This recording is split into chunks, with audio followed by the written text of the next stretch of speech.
আগামী ২৪ ঘন্টার মধ্যে ঢাকাসহ দেশের বিভিন্ন বিভাগে ভারী বৃষ্টির আভাস দিয়েছে বাংলাদেশ আবহাওয়া অধিদপ্তর। সেই সঙ্গে সারা দেশেই বজ্রসহ বৃষ্টি হতে পারে বলে জানিয়েছে সংস্থাটি।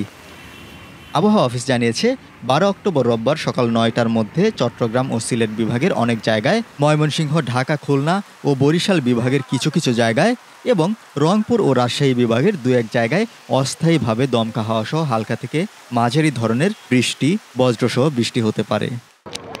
সেই সঙ্গে ময়মনসিংহ, ঢাকা, খুলনা, বরিশাল, চট্টগ্রাম ও সিলেট বিভাগের কোথাও কোথাও মাঝারি ধরনের ভারী থেকে ভারী বর্ষণ হতে পারে।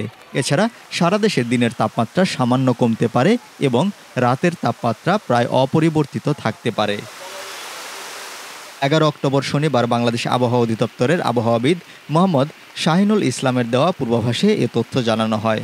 এছাড়া আগামী ৫ দিনের মধ্যে দক্ষিণ পশ্চিম মৌসুমি বায়ু বাংলাদেশ থেকে বিদায় নিতে পারে।